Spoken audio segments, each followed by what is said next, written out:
Welcome to the locker room. Today's message is Cubans 5. Cubans 5. Title was that way because you didn't know what I was going to talk about. It was going to be either Cuban cigars or 5 people from Cuba. But this is actually Mark Cuban, the billionaire from Pittsburgh, owns the Dallas Mavericks. Cuban put out an article about 5 things that a person, in his opinion, needs to do in order to be extremely successful. I'm going to cover 3 today, 2 next week. Number 1, he says you got to work like there is someone else working 24 hours a day to take it away from you. Think about that if you're playing sports. As an athlete, even if you're a star, think about there's somebody out there working 24 hours a day to take your job away from you. Or in business, you think you're a boss. Or you think that you're just all in love, your wife's been with you for 10 years. You still bringing your A game or you bringing your D game right now? You got to work like there's somebody out there working 24 hours a day to take your job off of you. Okay? In jobs, in business, or in relationships. You know, another thing he said is that, I've seen this all over, but obsessed is a word that lazy people use to describe somebody really dedicated. Obsessed is a word that lazy people use to describe somebody that's really dedicated. Somebody called me obsessed because I'm extremely dedicated to trying to be the best husband I could be, the best son that I could be, the best business person I could be, the best mentor I could be. Let's go out there and be obsessed with greatness. Number 2, it's not in the dreaming, it's in the doing. Mark Cuban said it's not in the dreaming, but it's in the doing. As a young child, we're often taught to dream big.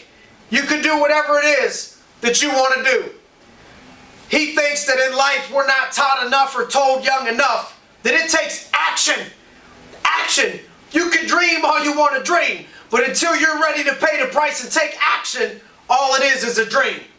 And the third thing that we're going to go over today is that it doesn't matter if the glass is half empty or half full.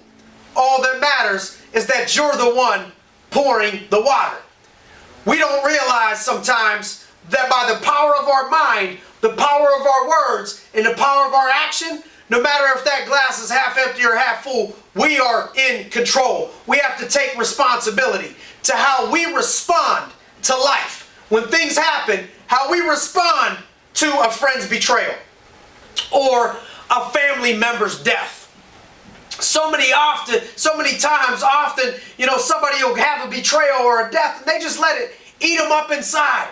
I'm just going to say off the top right now, anything ever happens to me, I don't want people moping around or dragging for 3 weeks or 4 weeks. I'll see you upstairs. I want you to rip it. You want to honor somebody, honor. Let's go out there and make the best of what we can possibly do. We can't control what happens to us. We can only control our response.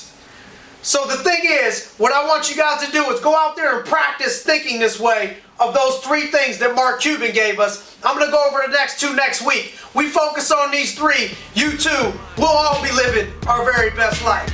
Looking forward to seeing you all in the locker room next week. Can't wait to see y'all. Share the inspiration. The Daily Locker Room Day by Day workbook makes a great gift. With daily messages and interactive exercises, your friends and family will most certainly live their very best life. Oh, and be sure you have one for yourself. Order today at dailylockerroom.com.